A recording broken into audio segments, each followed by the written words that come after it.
महाराष्ट्रात नव्हे देशामध्ये आपले अनेक कीर्तनकार प्रवचनकार झाले। बाबा महाराजांची परंपरा दादासाहेब सातारकरांची फार गौरवशाली परंपरा आहे, पण त्या परंपरेतलं हे घराणं पुढे त्यांचा चिन्मय असो, भगवती देवी आमच्या भगिनी असो, हे सुंदर परंपरा चालवतायत। या पार्श्वभूमीवर बाबा महाराजांचं कीर्तन प्रवचन किंवा इथलं हे ऐकण्यासाठी किती गर्दी असते मला माहित आहे, पण आज मात्र आळंदी ही अलंकापुरी नगरी एक वेगळी अनुभूती घेईल। नाद ब्रह्म ऋषी ही उपाधी आम्ही नाही दिली, ही माऊलीच्या संजीवन समाधीच्या माध्यमातून संकेत आलेला आहे। मी याचा कोणी निमित्त मात्र आहे। पंढरीच्या पांडुरंगाचं आषाढी वारीच्या वेळेला नित्य पूजन झालं, सुवर्णदळीत छत्र्या 2 अर्पण केल्या गेल्या, मंदिर पूर्ण सुवर्णदळीत करण्याची संकल्पना मनात आली। का आली माहित नाही, पण पांडुरंगाच्या दरबारामध्ये आली, संकल्प सुटला गेला आणि त्याचं मला स्मरण असं होतं की महाराजांनी कधी काळी ऐश्वर्यवती ज्ञानेश्वरीचा प्रकल्प हाती घेतला, त्याचं स्मरण झालं मला। ही संकल्पना महाराजांच्या मनात का आली तेच सांगू शकतील। काय कारण असावं, त्यांच्या अंतःकरणामध्ये हा नाद कसा उमटला गेला, ही साधना कशी उमटली गेली आणि त्याच्यामधून ऐश्वर्यवती ज्ञानेश्वरीच्या माध्यमातून सर्व जगभर वेगळा संदेश गेला होता। ज्ञानेश्वरी पूर्णपणे सुवर्णाच्या पत्र्यावर हिऱ्या मानकाने नव्हे सोन्याच्याच अक्षरामध्ये लिहिली जावी असे मानणारे आम्ही। संपूर्ण पसायदान 35 तोळे सोन्याच्या पानावर लिहिलं गेलं, संपूर्ण ज्ञानेश्वरी लिहिणं आम्हाला शक्य नव्हतं। पण आज मात्र हे जे स्वरूप आहे, जे स्वरूप तुमच्या सर्वांच्या आशीर्वादाने उभं राहिलं, महाराजांच्या आशीर्वादाने उभं राहिलं, आणि म्हणून बापूसाहेब तुम्हाला खरं सांगतो की आपण काल संकल्प केला देहूचा, पण रामविलास वेदांती महाराज राम जन्मभूमीचा संदेश घेऊन, रामाचं स्वरूप प्रत्यक्ष रामाचा संदेश घेऊन अयोध्या आळंदीला आशीर्वाद देण्यासाठी आले। हा सुद्धा फार मोठा योग आहे। काल महाराज सहज म्हणाले, आज ते बोलतीलच, ते असं म्हणाले की अयोध्या आणि आळंदी एकच, माऊलीची जन्मभूमी, गोकुळाष्टमीचा जन्म आणि रामाचा जन्म हे भारतीय संस्कृतीचं सुंदर स्वरूप। अगदी एका वाक्यात सांगतो, आपला जेव्हा निर्णय झाला दुसऱ्या दिवशी मी फोन केला आणि आज गोरखपूरला त्यांची रामकथा चालू आहे, पण मी त्यांना सांगितलं नाही, आपण रामाचा आशीर्वाद घेऊन इथे यावं आणि या समारंभाला विशेष महत्व आहे। वारकरी संप्रदायाच्या परंपरेमध्ये मी खूप बोलत राहीन, क्षमा करा, पण तुम्हाला मनापासून सांगतो की संगीताच्या साधनेतून ईश्वर दर्शन ही संकल्पना पद्मश्री शंकर बापू आपेगावकरांनी बोलून दाखवली, आणि संगीताच्या साधनेतून शांत रसाची अनुभूती महाराजांची विराणी ऐका म्हणजे तुम्हाला कळेल। माझी अशी खात्री आहे की आता निश्चितपणे माऊली संजीवन समाधीमध्ये एक आनंद, त्यांनाही आंतरिक समाधान वाटत असेल की माझ्या या लेकराचं कौतुक, ज्या लेकरांनी इतकी सेवा केली, माझी विराणी गाताना पूर्णपणे एकरूप होऊन डोळ्यातून लोकांच्या घळघळा अश्रू वाहतील अशा प्रकारची कीर्तन प्रवचनाची सेवा समाजाला देऊन हे माझं लेकरू एवढी मोठी सेवा करत आहे, त्याचा गौरव सोहळा चाललाय। खरं म्हणजे अभिवादन सोहळा असं मी म्हणतो, गौरवापेक्षा सन्मानापेक्षा तुमच्या कलेला, तुमच्या परंपरेला हे अभिवादन आहे समाजाचं। याच्याकरता हा खटाटोपण, याच्याकरता हा विनम्र प्रयत्न। महाराज, मी जास्त बोलू शकत नाही, आपण खूप जाणकार आहात, सगळेच जण जाणकार आहात, पण हा विश्वरूप दर्शन मंच कसा उभा राहिला, कशा करता उभा राहिला ते विजय भटकर सर बोलू शकतील। पण हा सुद्धा योग आहे बापूसाहेब की हा विश्वरूप दर्शन मंच याच ठिकाणी का उभा राहावा। घाट बांधले गेले, आम्ही 3 महिने फिरत होतो दोघ जण की हा विश्वरूप दर्शन मंच कुठे उभा राहावा। इथं तर पूर्वी काय होतं माहित आहे तुम्हाला, दोन्ही बाजूला, आणि या पार्श्वभूमीवर हा विश्वरूप दर्शन मंच उभा राहिला। या मंचाने महाराज तुम्हाला सांगायला हरकत नाही, जगातले नोबेल लॉरेट्स, जगातले महान शास्त्रज्ञ, धर्मपंडित, सगळ्या क्षेत्रातले विद्वान, अगदी रघुनाथ मशाळकर नव्हे, प्रोफेसर यशपाल, जगातले किती नावं घेऊ मी तुम्हाला, ECG सुदर्शन सारखी माणसं, केवढी तरी मोठी माणसं, क्लाइस्ट नोबेल, अशी सर्व माणसं या मंचावर आली, त्यांनी या विश्वरूप दर्शन मंचाची शोभा वाढवली। विश्वरूप दर्शन मंच ही संकल्पना काय यावी, काय कारण आहे, आणि मागे लिहिलंय संत ज्ञानेश्वर माऊली आणि जगद्गुरु तुकाराम महाराज ज्ञान तीर्थ प्रकल्प म्हटलं याला। कारण का विजय भटकर सर आणि डॉक्टर रघुनाथ मशाळकरांनी तुम्हाला माहित असावं की ही थोर शास्त्रज्ञ, जगातले 40 विद्यापीठ त्यांना डॉक्टरेट आणि डिलीट देण्याकरता थांबलेत, पण घ्यायला वेळ नाही मशाळकर आणि या लोकांना. जगामध्ये हे मोठे शास्त्रज्ञ झाले, पण अध्यात्माची बैठक त्यांच्या मनामध्ये आहे. विजय भटकरांचं हे माझे बंधू म्हणून नव्हे, पण एका शेतकऱ्याचा मुलगा, 500 वस्तीचं गाव, अमरावतीच्या मोरंबा नावाचं 500 वस्तीचं गाव, पण आज जगामध्ये परम सुपर 10,000 कॉम्प्युटर भारताला देणारं एकमेव व्यक्तिमत्व, पण आतमध्ये अंतरंगामध्ये ज्ञानेश्वराचं आणि तुकोबाचं पूर्ण अधिष्ठान या माणसाच्या मनामध्ये आहे. मी नेहमी लोकांना सांगतो की हे आपलं परम भाग्य समजा की 21व्या शतकामध्ये भारतीय संस्कृती परंपरा वारकरी संप्रदायाचा संदेश जगाला पोहोचवण्यासाठी या माणसाचा जन्म आहे. मला आनंद असा की आज ते परदेशात असतील की काय. मी परवा फोन केला, 2 दिवसापूर्वी सर्व नियोजन झालं सुरू.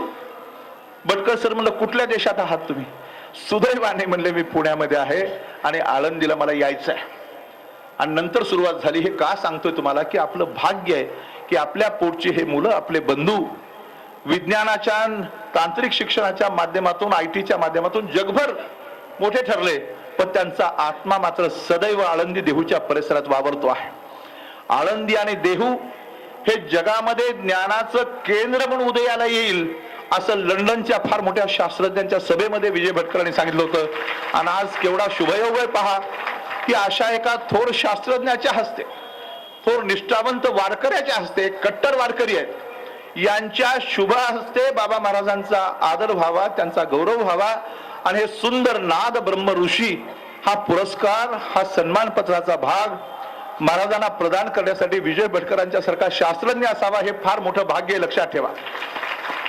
आणि पुन्हा सांगतो, आशीर्वाद द्यायला प्रत्यक्ष राम जन्मभूमीचे रामविलास वेदांती, ज्यांना वेद ब्रह्माची अनुभूती आहे, असा एक वेदांती गोरखपूरचा राम कथेचा कार्यक्रम कमी करून, बंद करून थेट आळंदीमध्ये, कारण का यांनाही इथं ज्ञानाचा स्पर्श झाला त्यांच्या जीवनाला. मी सांगत नाही, पण अशा अनेक गोष्टी घडत राहिल्या आणि कदाचित वारकरी संप्रदायाच्या माध्यमातून जगाला जो सुखाचा, समाधानाचा, शांतीचा मार्ग दाखवला जाईल असा विश्वास जो वाटतो, तो आज बाबा महाराजांचा नाद ब्रह्म ऋषी या उपाधीनी पदवी देऊन आपण आपलाच गौरव करतोय, वारकरी संप्रदायाचा गौरव होतोय. हा एवढंच मी बोलतो आणि पुन्हा एकदा महाराजांना अभिवादन करतो. सर्व पाहुण्यांना, बापूसाहेब आपण अक्का बसल्यात, ज्यांच्यामुळे आम्ही आज इथे उभे आहोत.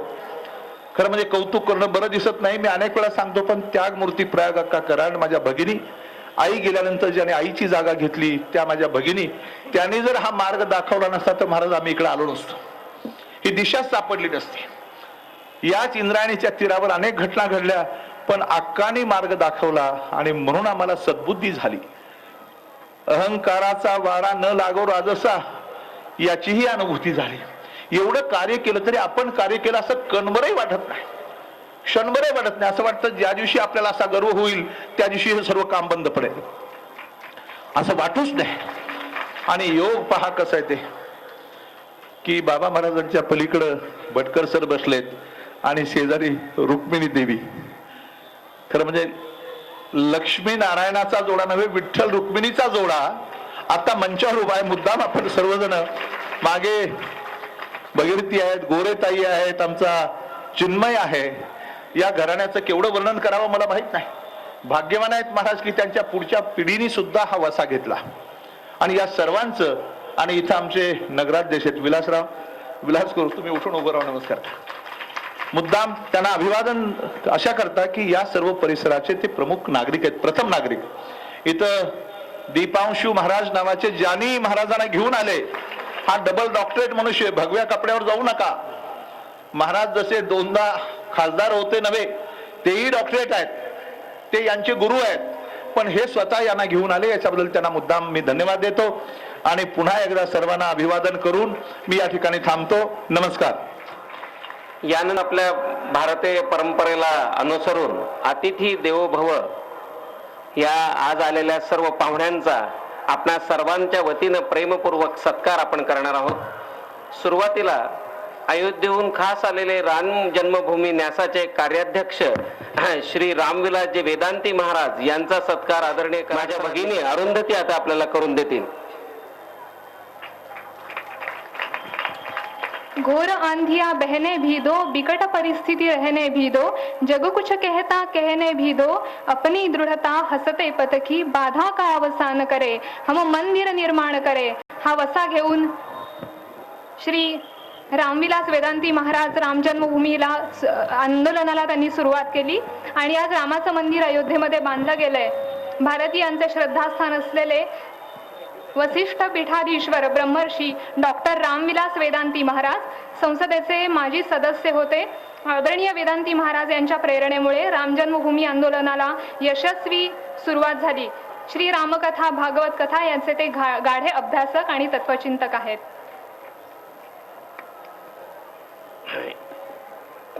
यानंतर आपले आजचे पुढचे सत्कार मूर्ती आहेत. कार्यक्रमाचे प्रमुख पाहुणे ज्येष्ठ संगणक तज्ञ पद्मश्री डॉक्टर विजय भटकर सर. आपल्या सर्वांना भटकर सरांचा वेगळा परिचय देण्याचं कारण नाही, सरांनी आत्ताच त्यांचा परिचय दिला. आदरणीय डॉक्टर विजय भटकर सर यांचाही सत्कार डॉक्टर कराड सरांनी करावा अशी मी त्यांना विनंती करतो. आळंदी नगर परिषदेचे विद्यमान नगराध्यक्ष व आळंदीचे प्रथम नागरिक श्री विलासभाऊ कुऱ्हाडे साहेब इथे आलेले आहेत. त्यांचाही सन्मान आदरणीय डॉक्टर कराड सरांनी करावा अशी त्यांना मी विनंती करतो.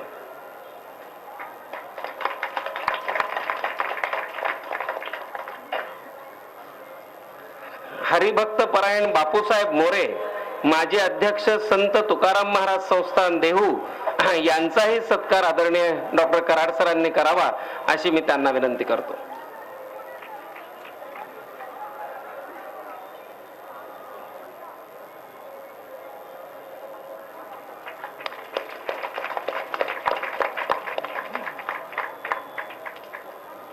या सर्व कार्याच्या प्रेरणा म्हणजेच त्यागमूर्ती श्रीमती प्रयाग अक्का कराड यांचाही सन्मान आदरणीय डॉक्टर कराड सरांनी करावा अशी मी त्यांना विनंती करतो.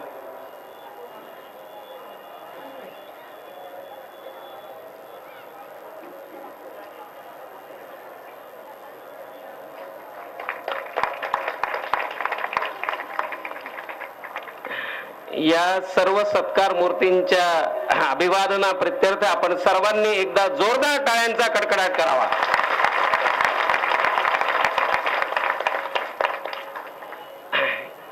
या आळंदी गावाचे, या आळंदी नगराचे प्रथम नागरिक व विद्यमान नगराध्यक्ष आदरणीय श्री विलासरावजी कुऱ्हाडे साहेब यांना मी विनंती करतो की या सत्कार सोहळ्यास त्यांनी शुभेच्छा द्याव्यात. हा सन्मान आहे, आपण आपले विचार व्यक्त करावेत. विलासरावजी कुऱ्हाडे साहेब. संत ज्ञानेश्वर महाराजांच्या समाधीस्थानानं व वास्तव्याने पुणेत झालेल्या ह्या अलंकापुरी नगरीमध्ये आज आपण आदरणीय कराड सरांच्या प्रेरणेतून आणि मार्गदर्शनाखाली आपल्या सर्वांचे मार्गदर्शक संत साहित्याचे गाढे अभ्यासक आदरणीय बाबा महाराज सातारकर यांना जो आपण आपल्या सर्वांच्या वतीनं नाद ब्रह्म ऋषी हा सन्मान देतोय, त्याबद्दल आदरणीय महाराजांना मी आळंदीकरांच्या वतीनं शुभेच्छा देतो. त्यांना त्यांच्या हातून समाजाची, आपल्या धर्माची आणि देशाची सेवा घडण्यासाठी त्यांचं ज्ञान उत्तरोत्तर वाढावं आणि त्यांना त्यासाठी आरोग्य आणि आयुष्य प्राप्त व्हावं यासाठी माऊलीकडे प्रार्थना करतो. आणि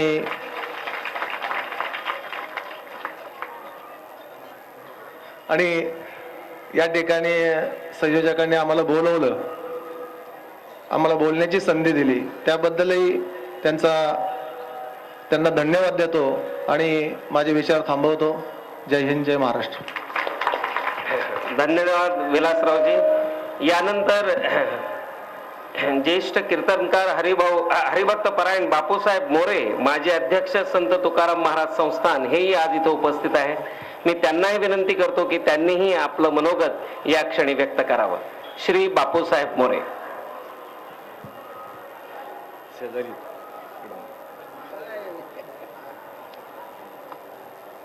नमो ज्ञानेश्वरा, नमो ज्ञानेश्वरा, निवृत्ती उदारा सोपान देवा. आज या ठिकाणी MIT संस्थेतर्फे या संस्थेचे अध्यक्ष संस्थापक आदरणीय कराड सर यांनी एका अतिशय ज्ञानवंत गुणवंत, आज त्यांना म्हणायला हरकत नाही, वयोवृद्ध, ज्ञानवृद्ध आणि तपवृद्ध असे सर्वांचे आवडते की ज्यांच्या वाणीनं महाराष्ट्राला अख्ख्या वेड लावलं आणि आपल्या सर्वांच्या हृदयाचा ठाव घेणारी वाणी, की अतिशय गोड आवाज, पहाडी आवाज आणि या सुमधुर आवाजाचा, या अतिशय उत्कृष्ट कलेचा उपयोग त्यांनी केवळ संत वाङ्मयाचं आणि संतांचं वाङ्मय आपल्या मुखातून त्यांनी बाहेर काढलं. काही लोक काही म्हणत असतील त्याच्याशी मला काही देणं घेणं नाही, परंतु निश्चित त्यांनी आपल्या वाणीतून फक्त धर्माचंच काम केलं असं मी म्हणेन. धर्माचे पाळन करणे पाखांड खंडन, हेच आम्हा करणे काम, बीज वाढावा विनाम. त्यांना पैसाच जर कमवायचा असता तर दुसरी कितीही गाणी याच्यापेक्षा सुंदर ते गाऊ शकले असते, परंतु त्यांच्या मुखातून संतांच्या वाङ्मया व्यतिरिक्त एक शब्दही आज उच्चारला गेलेला नाही. हे त्यांचं संतांच्या वाङ्मयावरती असलेली निष्ठा आहे. म्हणून आदरणीय सरांना नेहमीच सवय आहे की गुणवंतांचा सत्कार करायचा, म्हणून अधिक बोलणं उचित नाही या ठिकाणी.